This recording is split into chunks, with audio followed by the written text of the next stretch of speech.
Hoje, como vocês podem ver, nós estamos com uma montagem um pouco diferente. A gente está junto com você em quarentena, em isolamento, e a gente entende que é mais prudente nós termos todas essas precauções, mas sabendo também que o Senhor está estendendo uma graça e também a sua misericórdia sobre nós, para que nós também venhamos experimentar dessa presença de Deus bem aí onde você está. E eu não sei você, mas eu sou grato a Deus por tecnologia. Eu estou aqui, na verdade, no meu escritório e fazendo essa transmissão ao vivo. Eu tenho aqui o nosso cameraman. Fala aí um oi pra gente aí, Fala. Ele vai ser a minha plateia hoje, então quando eu falo diga um amém aí, o Fala vai falar um amém. Amém. Quando eu pergunto faz sentido, Amém. ele diz amém ou faz sentido. Faz sentido. É isso aí, mas glória a Deus por esse momento de louvor e adoração. Pastora Zoe liderando com a equipe dela e também o Kriegner nesse momento de avisos e de ofertas. Hoje a gente vai entrar na palavra agora em alguns instantes e logo depois também nós estamos deixando o Espírito Santo fluir. Você que está nos assistindo, eu creio que o Espírito Santo já está palpável onde você está.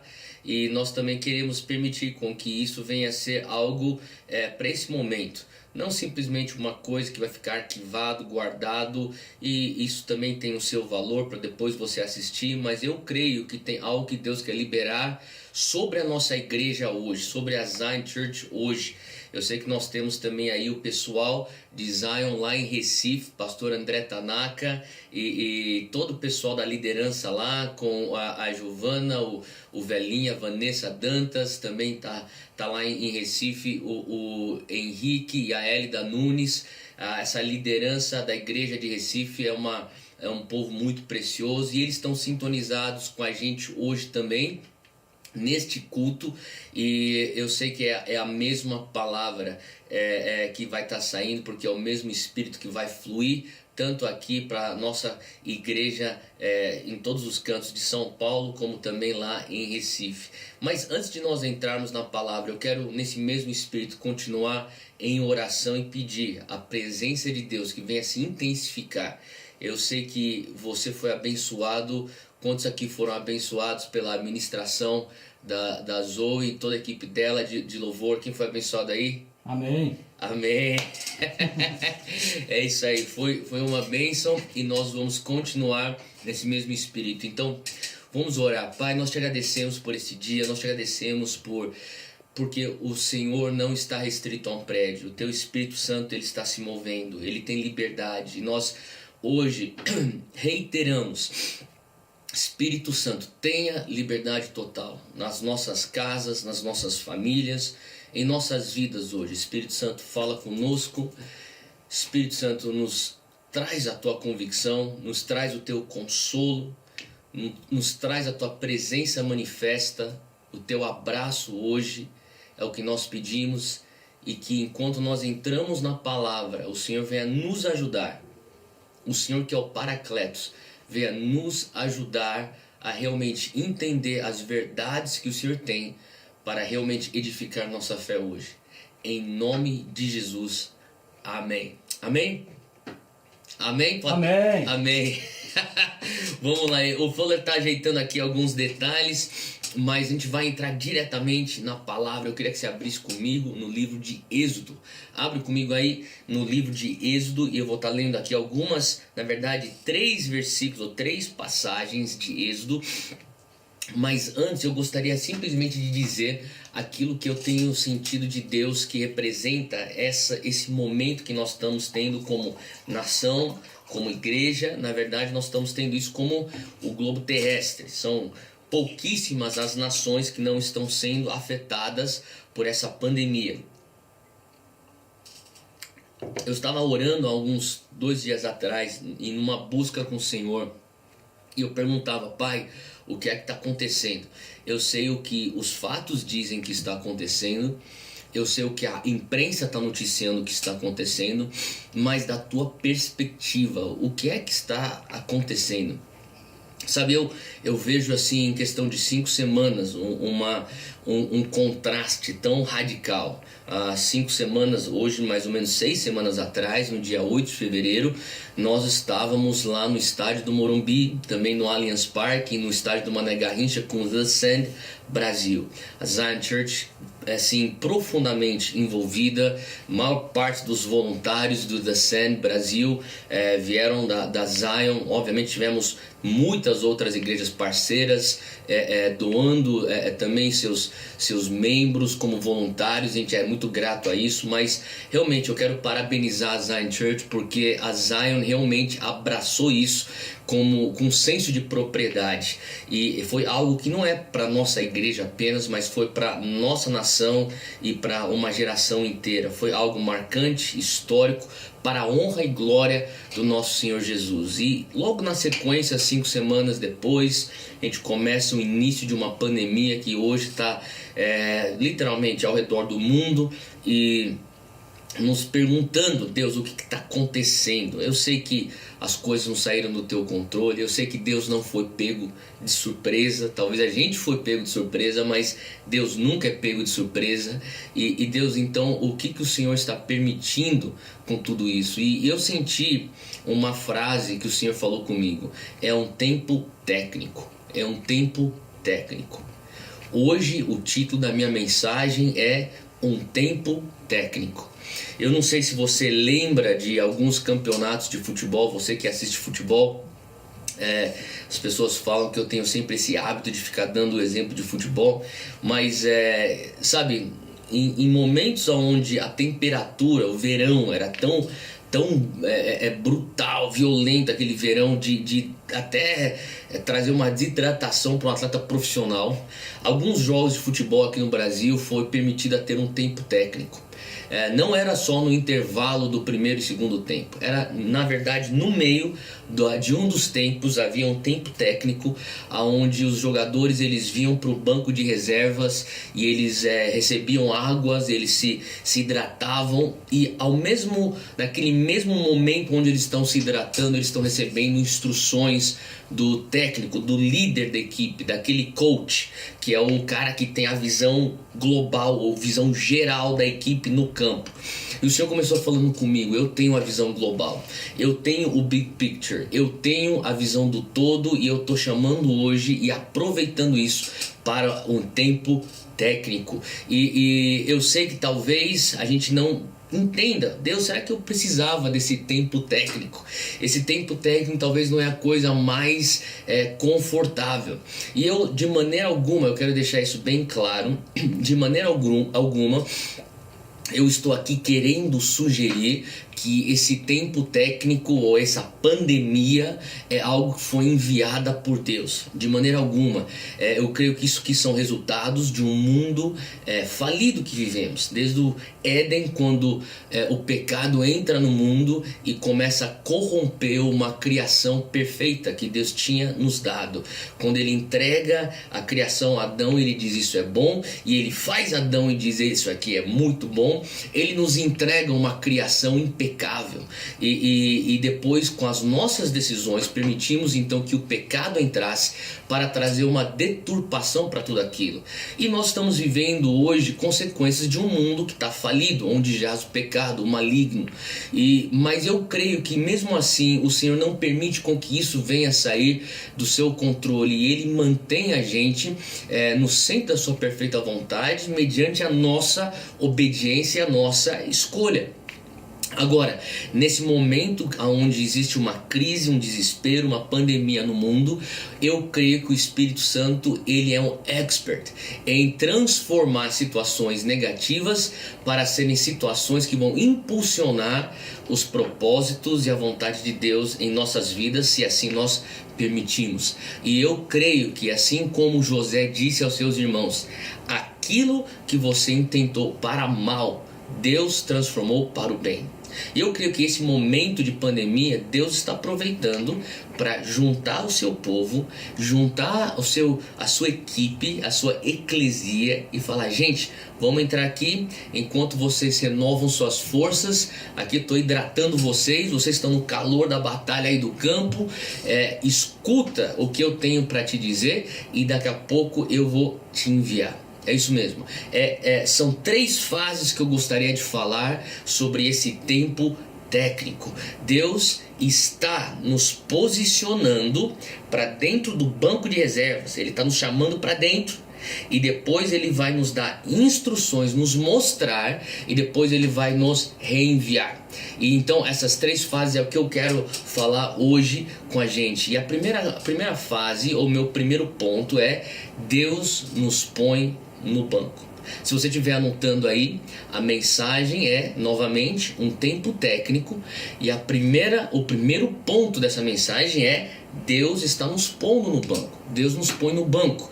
Agora, não porque a gente errou. Acho que às vezes a gente tem essa conotação, especialmente você que está no evangelho há algum tempo. Em algumas igrejas existe esse termo: fui posto no banco, como se você estivesse de castigo ou de disciplina. Mas talvez você que já foi atleta de um esporte coletivo, quando o técnico ou o professor te tira e te põe no banco, é porque talvez você não estava rendendo como você deveria render na quadra ou no campo, e ele substitui com uma outra pessoa que vai render melhor. Eu não estou dizendo que Deus está nos pondo no banco porque a gente estava errado, não é por isso. Mas eu creio que Deus está querendo nos trazer para junto. Ele está querendo fechar aqui esse círculo, porque Ele quer que a gente venha ter, que nós venhamos ter um reset. E eu sei essa palavra em inglês, reset, é como se você estivesse rebutando tudo, é como se você estivesse apertando o botão para reiniciar um processo. E eu creio que é o que Deus está fazendo. Ele está nos trazendo de volta para o banco. 3 palavras que eu escutei do Senhor dessa primeira fase: banco, arca e sábado. Se estiver anotando, anota isso aqui. Banco onde Deus senta a gente. Fala assim: senta um pouquinho aqui. Você está correndo bastante, eu sei que você está se esforçando, mas eu quero que você sente um pouquinho. Ah, Deus, mas eu estou falando muita coisa para o Senhor. Que bom, mas você vai sentar um pouquinho. Você vai aproveitar para ficar um pouquinho quieto aqui. Deus, mas eu sou um cara muito talentoso, sempre fiz muito. Tudo bem, agora você vai sentar um pouquinho. Senta um pouquinho aqui. E também você tem essa palavra arca. E eu não consigo não falar arca e não pensar em Noé. Aquele momento que Noé, sua família, os pares dos animais entram dentro da arca e ficam lá um bom tempo, sem saber o que lhe espera lá fora. Às vezes eu me sinto dentro de casa com a Júnia e com os meus 2 filhos como numa arca. E às vezes não é a coisa mais organizada. Eu não sei quanto vocês, como que vocês estão lidando com a quarentena aí, ou o isolamento, mas tem coisas positivas e também tem as coisas que são os nossos desafios. E a gente tira isso com bom humor, mas não deixa de ser um desafio. E especialmente se você tem, que nem eu, filhos pequenos. Um menino de 4 e de 2. Eu nunca tive noção de quanta energia que eles têm. Eu estou inventando coisa para eles fazerem em casa para gastar e queimar energia. Mas eu imagino como que era dentro daquela arca. E Noé está dentro da arca. E daqui a pouco eles vão ter que sair. E eles vão sair para um mundo completamente diferente. É o que eu tenho falado. Nós vamos sair para uma coisa que é um mundo que tudo vai mudar. Eu sei o quanto foi 11 de setembro e eu sei que isso não vai nem se comparar com os impactos do que foi 11 de setembro, que foi o início de uma era onde a gente entendeu que o terrorismo era presente no nosso meio. Agora, pessoas mais velhas do que eu, talvez alguns avós que ainda estão aqui com a gente, vão lembrar de como que era na Segunda Guerra Mundial. Eu sei que muitas autoridades ao redor do mundo, como Angela Merkel e Donald Trump e outros, estão falando isso aqui é o maior baque que o mundo ocidental já passou depois da Segunda Guerra Mundial. E eu sei que o mundo vai ser diferente. Agora, uma outra coisa que Deus falou comigo, além de banco e além de arca, é sábado. E esse é o momento onde Deus está aproveitando para nos pôr no banco, nos esconder dentro de uma arca, para praticarmos o sábado. Agora eu queria levar você em algumas passagens sobre o que significa o sábado. E eu queria que você abrisse comigo aí, onde você está na tua casa, no teu sofá. Entra comigo aí na palavra em Êxodo, capítulo 16. Você já deve ter a tua Bíblia aberta aí no livro de Êxodo, capítulo 16, versículo 22. É uma das primeiras menções de sábado. Na verdade, a primeira menção no Éden, quando Deus ele mesmo se põe no sábado. Ele descansa depois dele ter construído tudo que nós entendemos hoje como criação. Ele toma um dia de descanso. Mas ele diz aqui em Êxodo 16, 22: no sexto dia, Êxodo 16, 22, recolheram o dobro, 2 jarros para cada pessoa, e os líderes da comunidade foram contar isso a Moisés, que lhe explicou: foi isto que o Senhor ordenou. Ele está falando aqui sobre o maná. Ele diz aqui assim: amanhã será dia de descanso, sábado consagrado ao Senhor. Assem e cozinhem o que quiserem, guardem o que sobrar até a manhã seguinte. Então o maná vinha toda manhã. Só que antes do sábado o maná vinha e eles eram responsáveis para pegar a porção dobrada, para que eles não tivessem que recolher maná no sábado e descansassem. Agora, o maná nunca duraria de um dia para o outro, exceto no sábado. Essa era a fidelidade de Deus, e não só isso, a importância que Deus dava ao sábado, ao descanso. A gente vai ver por que Deus instituiu o sábado e por que ele dava tanto valor ao sábado. Êxodo capítulo 20, 4 capítulos para frente, versículo 8, o Senhor Deus diz, ele diz assim ao povo: lembra-te do dia de sábado para santificá-lo. Versículo 9, trabalharás 6 dias e neles fará todos os teus trabalhos, mas no 7º dia, que é o sábado, dedicado ao Senhor, o teu Deus. Nesse dia não farás trabalho algum, nem tu, nem teus filhos ou filhas, ou servos e servas, nem teus animais, nem os seus estrangeiros, ou funcionários ou escravos, que morarem em tuas cidades. Olha só, versículo 11. Pois em 6 dias o Senhor, fazendo menção o que foi lá em Gênesis, em 6 dias o Senhor fez os céus e a terra, o mar e tudo que neles existe, mas no 7º dia ele descansou. Então a pergunta é: se Deus vê valor em Ele mesmo praticar o sábado, por que é que nós temos dificuldade em ver o valor de nós praticarmos o sábado? E eu sei que algumas pessoas que me conhecem aí sabem que eu estou pregando para mim mesmo aqui, que eu tenho um pouco de dificuldade de descansar. O meu modus operandi é trabalhar, correr, e eu tenho que ser lembrado, eu tenho que descansar. Eu vou falar por que isso está trazendo uma convicção até dentro do meu coração. Esses dias, especialmente os últimos 4 dias que eu literalmente estou trancado em casa, tem sido algo que o Espírito Santo tem ministrado ao meu coração. E não tem sido fácil, mas eu vou ser vulnerável aqui. Portanto, vamos continuar aqui no versículo 11. O Senhor abençoou o 7º dia e o santificou. É algo que Deus santifica. A palavra santificação nada mais é do que separação. Ele separa, ele fala: isso aqui é diferente. Agora, vai um pouquinho mais para frente. Êxodo 23. Êxodo 23, abre aí comigo. Em 6 dias, versículo 12. Façam os seus trabalhos, mas no 7º não trabalhem, para que o seu boi e o seu jumento possam descansar, para que o seu escravo e o estrangeiro renovem as forças. Por que nós temos que tirar o sábado? Uma razão é para você renovar forças.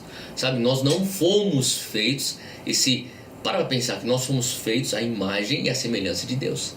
E Deus tira o sábado no mundo perfeito. Ele institui para Ele mesmo o sábado, o descanso, no mundo impecável, antes do homem permitir com que o pecado entrasse na criação. Então nós, que somos feitos à imagem e semelhança de Deus, também temos que ver o valor em tirar um dia para renovarmos as nossas forças. Isso não é errado, você renovar as suas forças. Eu creio que nós estamos sendo um pouquinho forçados nesses dias a fazer isso. Agora, olha só uma outra explicação por que nós praticamos o sábado. Deuteronômio, vai agora lá para frente, 5º livro da Bíblia, Deuteronômio capítulo 5, e eu quero aqui, ele no versículo 14, ele fala: o 7º dia é o sábado do Senhor. Ele cita aquilo que foi já citado em Êxodo, que nós acabamos de ler. Agora foca aí, Deuteronômio 5, não no 14, mas foca no versículo 15. Ele diz assim: porque te lembrarás que foste servo na terra do Egito, e que o Senhor, o teu Deus, te tirou dali com a sua mão forte e seu braço estendido, pelo que o Senhor teu Deus te ordenou que guardasses o dia de sábado. Então, por que é que nós devemos guardar o sábado? Nós precisamos guardar o sábado, porque quando nós guardamos o sábado, descansando, nós temos então um momento de percepção, de conscientização. Não tem a ver com minha força, tem a ver com o braço forte de Deus. Não tem a ver com os meus talentos, não tem a ver com o meu zelo, tem a ver com a graça de Deus.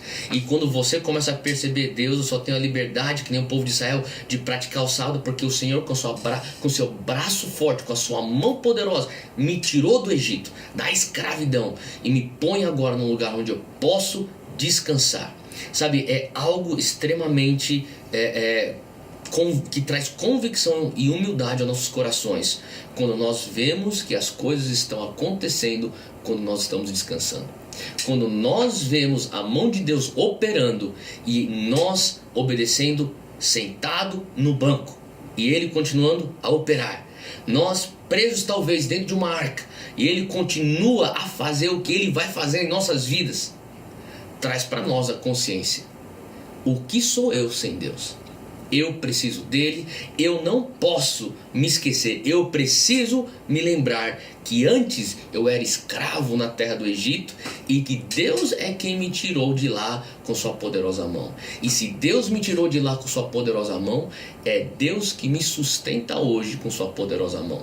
Se o Senhor não vigia, em vão vigia a sentinela. Tudo que eu faço depende de Deus. Eu começo a entender que o sábado é a minha vacina contra a autossuficiência, contra a dependência do meu próprio eu e dos meus próprios esforços. Agora, não só no Antigo Testamento, no Novo Testamento também, nós somos lembrados desse momento de ficar no banco, de ficar na arca, de praticarmos o sábado. Colossenses 2, abre aí comigo. Colossenses 2, o apóstolo Paulo fala aqui no versículo 16 de Colossenses 2, ele diz: portanto, não permita que ninguém os julgue pelo que vocês comem ou pelo que vocês bebem, ou com relação à festividade religiosa nova, eu estou lendo aqui do NVI, ou a celebração das luas ou dos dias de sábado. Ele está falando assim: você não está debaixo da lei, então você não precisa se preocupar de ser julgado em relação até a prática do sábado. Agora, então, eu não estou entendendo mais nada. Você falou que a gente tinha que praticar o sábado e que isso era de Deus e que tem um valor nisso, mas agora na nova aliança o apóstolo Paulo fala que você não vai ser julgado de acordo com a tua prática de sábado. Mas olha só, versículo 17 diz: estas coisas são sombras do que haveria de vir, a realidade, porém, encontra-se em Cristo.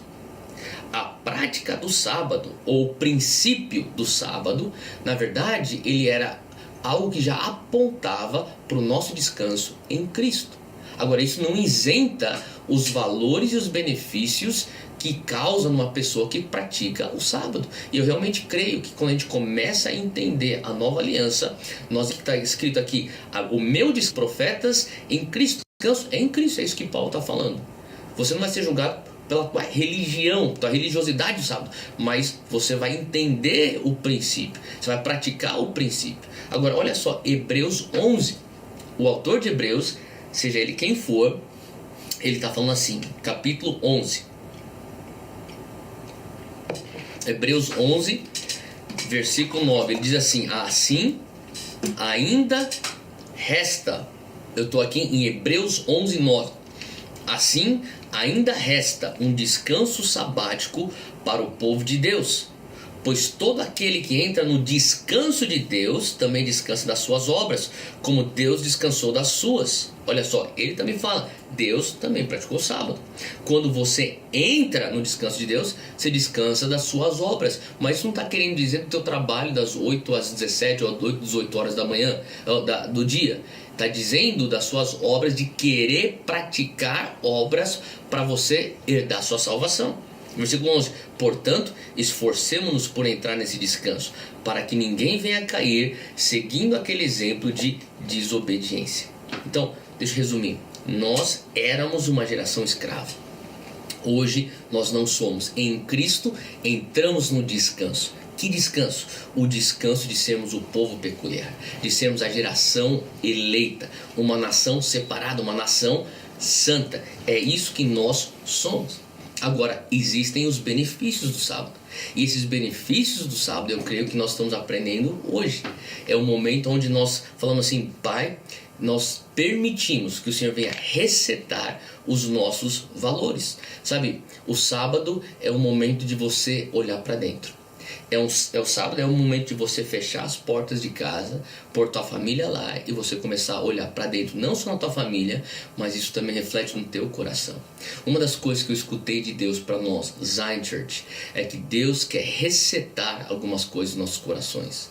Ele quer resetar certos valores, Ele tá resetando os nossos valores em relação aos nossos relacionamentos. Eu não sei se você tem experimentado isso, mas eu creio que é um momento de arca.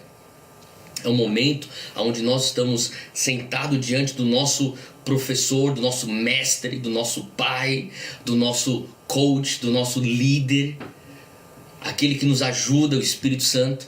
E ele está falando: eu quero que você perceba, eu quero que você agora senta, para com aquela rotina, para com aquele modus operandi. E não estou falando que ele está parando você porque você estava só correndo. Tem gente que não estava talvez até não numa correria que traz um desgaste, mas você já está preso numa rotina, você está preso num padrão de pensamento. E Deus está falando: eu quero apertar o botão de reset. A maneira como você enxerga relacionamentos, a maneira como você enxerga finanças. Eu quero apertar o botão de reset na maneira como você enxerga igreja. Olha só como a gente está vivendo igreja hoje. Eu quero apertar o botão de reset da maneira como você enxerga o teu relacionamento com as pessoas, a tua vida social. Quanto de tempo, de energia, de dinheiro que nós estamos investindo em tantas coisas que hoje nós estamos entendendo não era a coisa mais essencial. Então é um momento do Senhor trazer então esse descanso. E eu falo, esse descanso, especialmente nessa pandemia do corona, é um descanso tão assim enfático, por conta da circunstância carregar o fator da incerteza.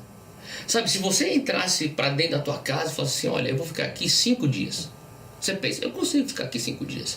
Você olha então, tem comida? Tem comida. Tem coisa para assistir? Tem coisa para assistir. Tem livro para ler? Tem livro para ler. Tem jogo para brincar aqui, jogar com os filhos? Tem coisa para fazer. Tem coisa para escrever? Tem. Eu consigo ficar aqui. 5 dias eu consigo.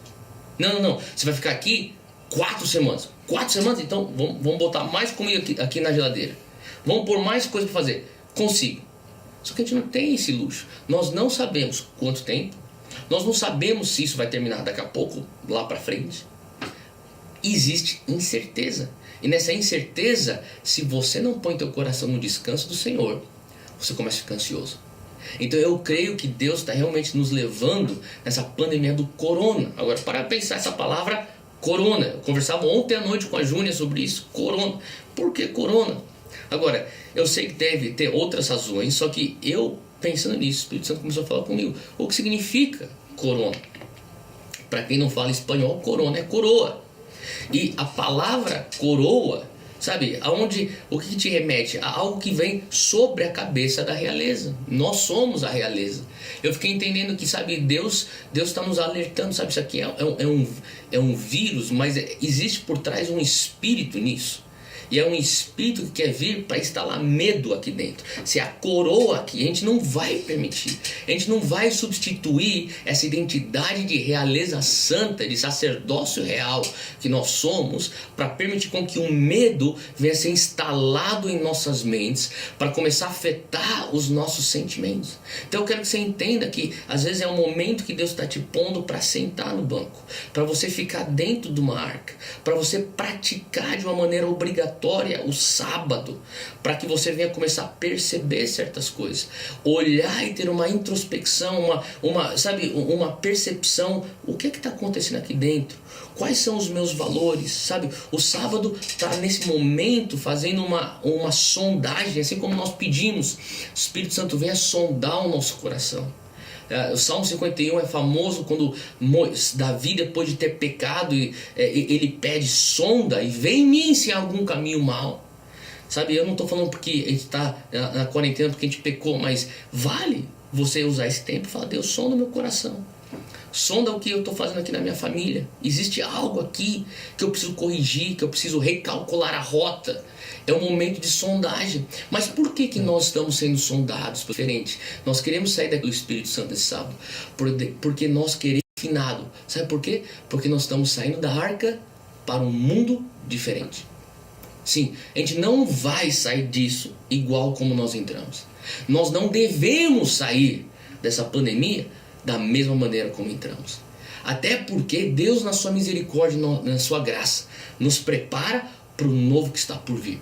Como é que nós vamos viver o reino depois que isso tudo passar? Como é que nós exercemos nossos chamados depois que tudo isso dissipar? O sábado é o momento que Deus nos dá de nos prepararmos. Agora, uma vez que nós estamos dentro da arca, estamos sentados no banco, parte número 2 aqui da mensagem: Deus nos mostra a sua perspectiva. E uma das coisas que eu estava assistindo um documentário, a gente está com bastante tempo, né? E eu estava assistindo um documentário da seleção brasileira. E estava falando esse documentário sobre o trajeto da seleção brasileira na Copa América, essa última que passou. E tem uma cena que me falou muito comigo, que foi justamente a seleção brasileira num intervalo, num tempo técnico, aonde tinha terminado o primeiro tempo, eles estavam numa situação adversa e eles precisavam voltar e virar o placar. E lá no vestiário, com os jogadores sentados no banco, o técnico, o líder da equipe, ele puxa uma lousa e ele põe na frente deles, ele começa a desenhar, a rabiscar, a mexer os jogadores, a montar a estratégia. Ele começa a mostrar a perspectiva dele de fora do campo do que está acontecendo dentro do campo. Eu fui lembrado de Romanos 8. Abra aí comigo, Romanos capítulo 8, versículo 22. Nós estamos falando aqui, a segunda parte, Deus nos mostra a sua perspectiva. Em Romanos 8, 22, Paulo fala: sabemos que toda a natureza criada geme até agora como com dores de parto. E não só isso, mas nós mesmos, que temos os primeiros frutos do Espírito, gememos interiormente, olha só essa palavra agora, esperando ansiosamente. Fala comigo onde você está: esperança. Amém, Fuller, esperança. Nossa adoção como filhos e redenção do nosso corpo. Agora, versículo-chave é o próximo, versículo 24 aqui. Pois nessa esperança, fala comigo aí, esperança. Esperança. Amém. Nós fomos salvos, mas esperança que se não vê é esperança quem espera por aquilo que está vendo. Mas se esperamos o que ainda não vemos, aguardamos-lo paciente. Olha só o que está dizendo aqui. Paulo, ele fala: se você espera por algo que você não está vendo, então realmente no físico, algo que não está presente, você tem esperança. Você não espera algo que já está aqui. Você não espera algo que já é uma realidade. Uma vez que algo que você espera se torna uma realidade, não tem por que você ter mais esperança por aquilo. Ele está falando assim: nós estamos esperando uma coisa que nós não vemos ainda. Nós não vemos na realidade. Nós não tocamos, nós não experimentamos no físico. Agora, por que é importante isso? Porque se você for analisar isso, esperança, e se estiver anotando, anota isso que eu falo para você. Esperança nada mais é do que você enxergar com o coração, ou em outras palavras, imaginar. Imaginar é você esperar e enxergar com o coração.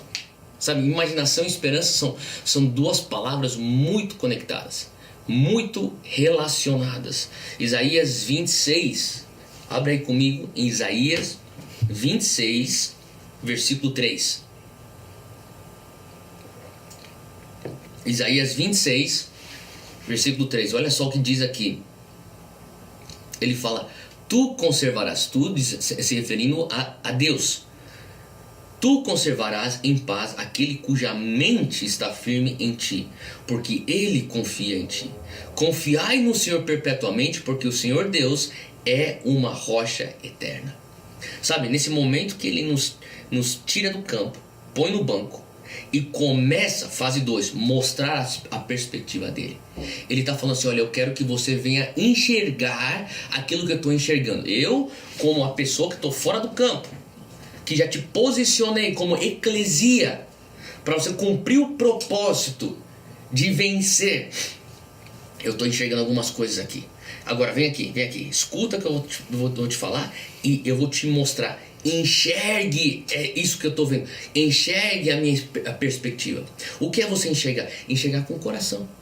Então olha só, a palavra fala assim, ó, o Senhor vai conservar em paz aquele cuja mente está firme em ti. Agora, não sei se você sabia disso, mas essa palavra mente, aqui de Isaías 26, versículo 3, na sua palavra raiz do hebraico original, é a mesma palavra que pode ser substituída, e foi feita essa substituição 4 vezes no Antigo Testamento pela palavra imaginação.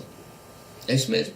Então você pode até ler de tal maneira: o Senhor te conservará em paz quando a sua imaginação está firme nele. Agora, eu sei que muitos crentes rejeitam essa ideia de imaginação, porque eles podem pensar que é uma coisa muito infantil, ou uma coisa muito superficial, muito assim, tipo, vapor, sabe? Mas a verdade é que nós usamos a imaginação todos os dias. Eu não sei se você percebe o quanto que você é dependente da tua imaginação. Eu estava meditando nisso e eu comecei a perceber, nossa, até para eu acordar eu estou usando minha imaginação. Eu tenho que imaginar aonde está o meu telefone para eu apertar o botão para desligar o alarme. Para pensar nisso. Eu tenho que começar a imaginar. Eu tenho que levantar e o banheiro é para lá. É lá que eu vou para escovar dente, tomar um banho ou começar a me preparar. Quando eu estou para me vestir para sair de casa, eu tenho que imaginar qual roupa é adequada para a reunião que eu tenho hoje. Qual roupa é adequada para os compromissos que eu tenho hoje. Quando eu estou no meu carro dirigindo para algum lugar, eu tenho que imaginar. Eu estou saindo daqui, da Cidade Jardim, depois eu pego aquele túnel, depois eu saio na ponte, depois eu caio lá e eu estou imaginando o trajeto na minha cabeça. Você não consegue funcionar sem imaginação. A verdade é que você, para chegar no teu destino, carece de uma imaginação. E a imaginação nada mais é do que o teu coração enxergando. E quando Deus começa a falar com a gente, assim como um técnico fala com sua equipe, Ele quer que você enxergue aquilo que Ele está falando. Por exemplo, quando eu falo a palavra elefante, tá bom? Vamos usar esse aqui como exemplo. Eu falei para você a palavra elefante. Quando eu falo essa palavra elefante, você não pensa E-L-E-F-A-N-T-E. Você não pensa. Você vê uma imagem. Porque a nossa imaginação, ela funciona com imagens. Ela não funciona com letras ou frases, na sua grande maioria. Na sua grande maioria, a nossa imaginação funciona com imagens. Agora, se eu falasse agora, eu gostaria que você fizesse esse exercício comigo. Zion Church, vamos lá, interagindo aqui ao vivo. Aí onde você está, no teu sofá, na tua sala, eu vou falar uma palavra, eu quero que você imagine. Eu já falei a primeira palavra. Elefante. Tá imaginando? Agora imagina, elefante rosa. Tá? Elefante rosa que está de pé sobre uma pata apenas. Uma pata apenas. Tá imaginando? Elefante rosa de pé com uma pata sobre um banquinho como no circo. Tá imaginando? Elefante rosa de pé com uma pata sobre um banquinho como no circo, uma dançarina de circo na sua cabeça. Tá imaginando? Bom, cada vez mais que eu vou adicionando palavras, a tua imaginação, como você pôde comprovar agora, ela se torna mais nítida, ela se torna mais específica, ela se torna mais real. Antes é só elefante. Antes é só elefante rosa. Agora não, é elefante rosa e eu vou trazendo mais detalhes. Eu vou descrevendo aquilo que está na minha mente, no meu coração, enquanto você desenha essa imagem na tua mente e no teu coração. Eu fiquei imaginando esse cenário que nós acabamos de fazer agora, que a nossa imaginação tem a ver como nós pensamos. A nossa imaginação tem tudo a ver com aquilo que nós meditamos. A nossa imaginação tem a ver com como nós entendemos ou como nós compreendemos. A nossa imaginação, ela consegue sabe, é trazer palavras para coisas que a gente consegue enxergar e até, de uma certa maneira, vislumbrar para o futuro. E o Senhor começou a falar comigo: eu quero que as minhas palavras venham forjar a tua imaginação. Não creia simplesmente que Deus tem um plano para você. Não simplesmente descanse nisso. Isso é bom, é um bom começo, assim como o elefante é um bom começo. Mas permita com que o Espírito Santo continue mostrando a perspectiva dele para você, e você desenhando a imagem em ação, a tua imaginação, enquanto o teu coração enxerga as palavras de Deus. Eu tenho um plano para você. Existe uma luz no final do túnel. Isso aqui é para o teu bem. Isso aqui vai te refinar. Você ainda vai constituir família. Você ainda vai enxergar os teus filhos se tornando homens e mulheres de Deus. Você ainda vai plantar aquela igreja. Você ainda vai começar aquela empresa. Você ainda vai gerar muitos empregos. Você ainda vai ser levantado como uma voz de justiça para os injustiçados. Você ainda vai escrever aquele livro. Você ainda vai fazer aquele filme. Você ainda vai construir aquela escola. Você ainda vai evangelizar toda a tua família. Você ainda vai ser sal e luz nesse emprego novo que você acabou de entrar. Permita com que as palavras de Deus venham desenhar a tua imagem em ação no teu coração. Gênesis 6, abre comigo aí rapidinho. Gênesis 6, versículo 5. Olha só como a imaginação é algo tão espiritual e que Deus leva tão a sério. Em Gênesis 6, versículo 5, diz assim: e viu o Senhor que a maldade do homem se multiplicara sobre a terra e que toda imaginação do seu coração era só má continuamente. Sabe? Deus estava olhando o quê? A imaginação. Deus estava olhando justamente aquilo que seria algo que ele julgaria. Ele falou assim: olha, eu estou julgando você de acordo com a tua imaginação. Eu tenho perguntado ao Espírito Santo, neste sábado, nesta arca que eu me encontro, eu quero chegar à tua perspectiva. E diante dessa perspectiva, a gente sempre fala aqui na Zion, a gente não só lê a Bíblia, a gente não só deve ler a Bíblia, a gente tem que ler a Bíblia e permitir com que a Bíblia venha nos ler. E permitir com que a Bíblia venha nos ler é permitir com que o Espírito Santo venha nos sondar. E quando ele sonda, ele está sondando a nossa imaginação, a visão do nosso coração. Sabe, isso se refere aos pensamentos profundos. Isso aqui se refere a Deus sondando no profundo da nossa situação. O que é que nós estamos imaginando enquanto nós estamos em casa esses dias? 1 Samuel, isso aqui traz uma outra ilustração de como Deus funciona, como Deus pensa, os caminhos de Deus. 1 Samuel 16. Abre aí rapidinho comigo. 1 Samuel 16, versículo 7.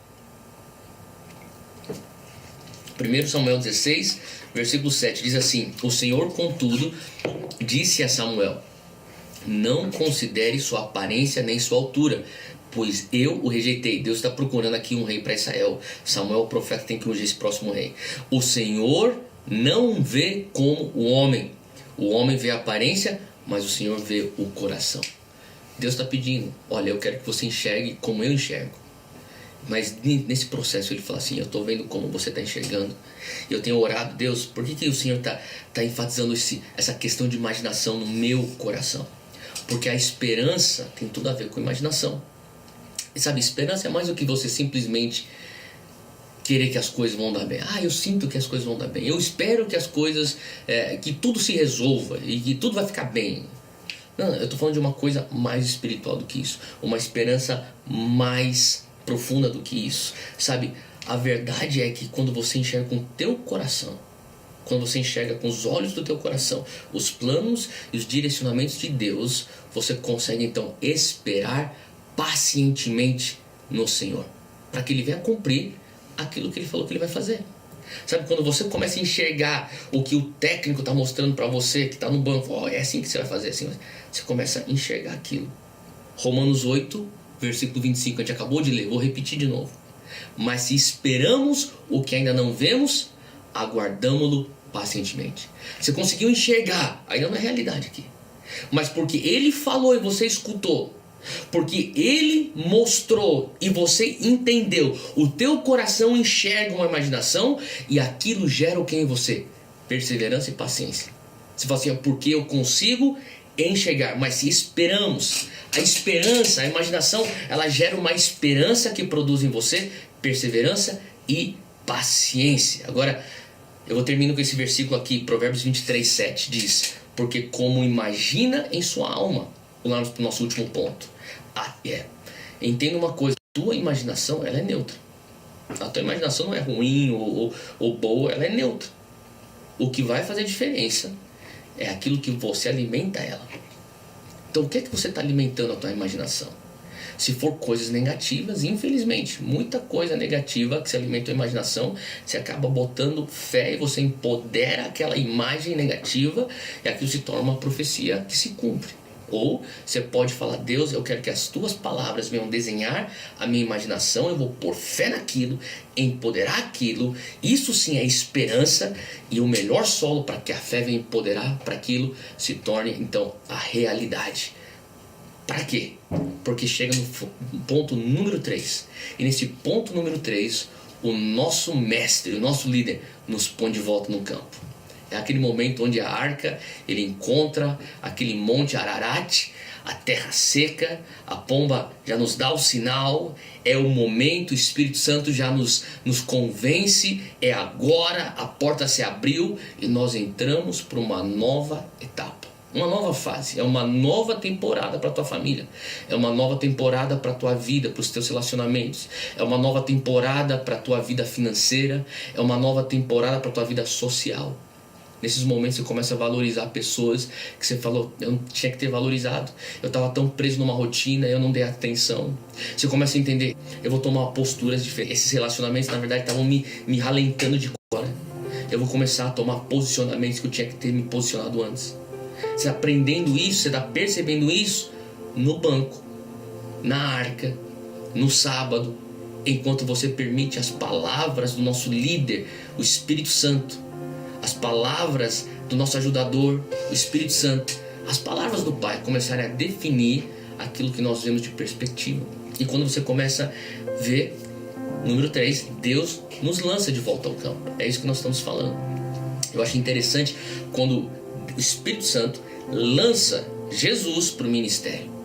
Olha só, abre comigo Lucas capítulo 4, versículo 17.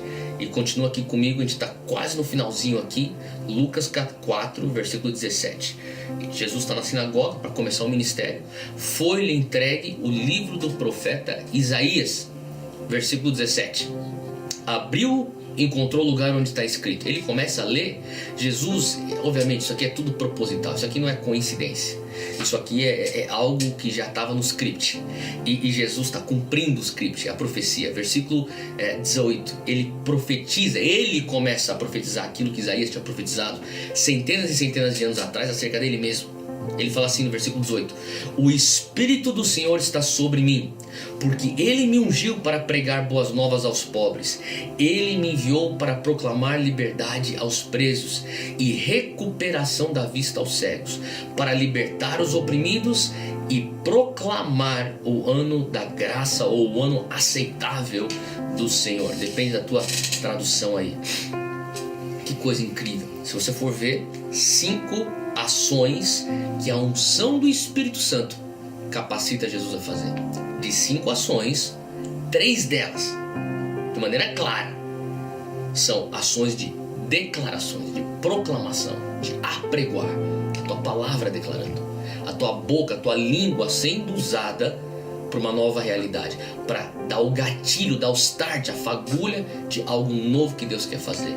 Número 1, ele fala pregar ou proclamar as boas novas aos pobres.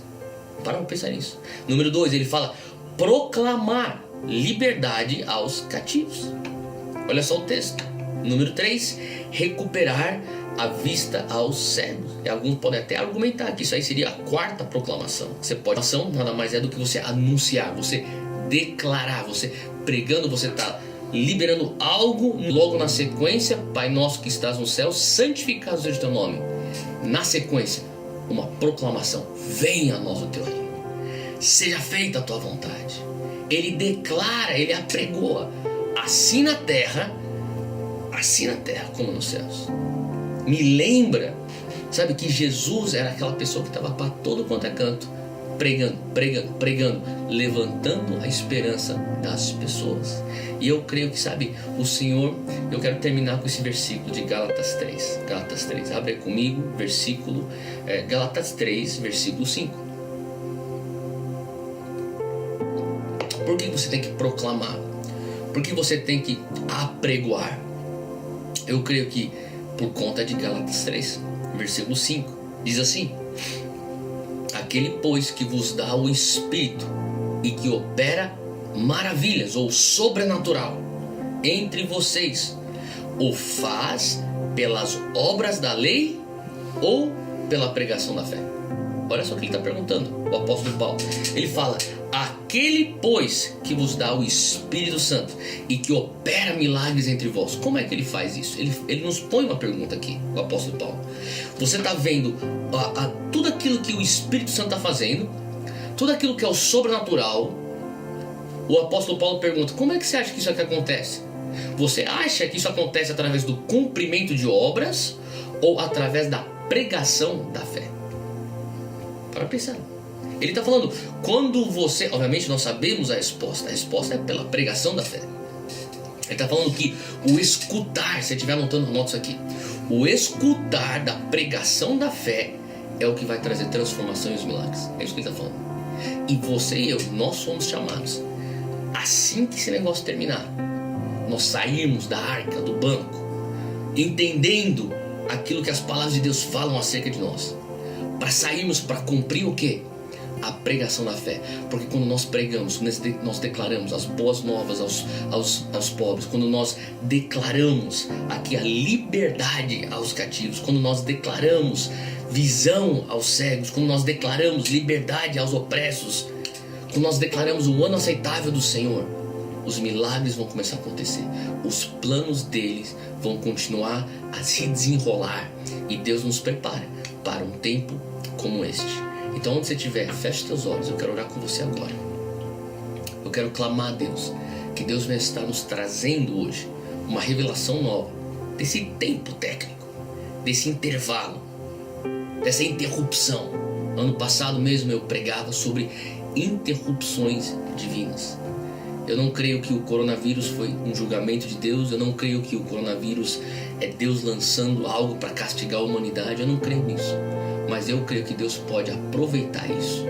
E Deus pode usar isso para ser uma interrupção divina, para ser um descanso, um momento de arca com nossas famílias, um momento de arca com o Espírito Santo, um momento de sentarmos no banco para escutarmos do nosso Mestre.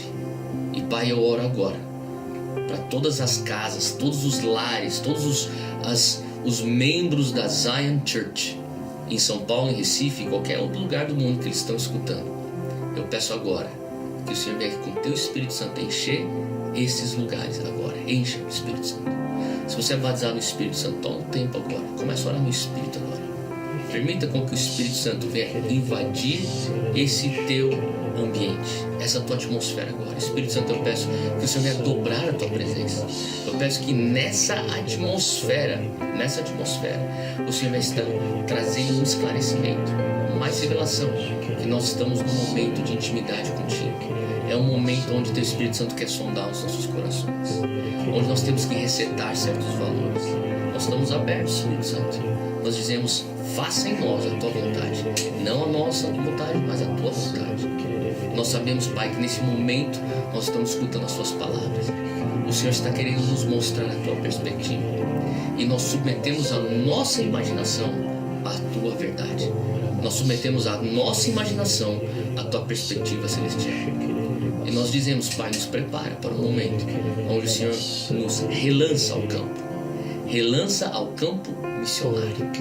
É o que nós oramos, que nós viemos sair daqui entendendo o poder de nossas palavras, apregoando novas realidades, apregoando os teus propósitos, em nome de Jesus. Em nome de Jesus. Muito obrigado por você ter ficado com a gente e assistido esse vídeo.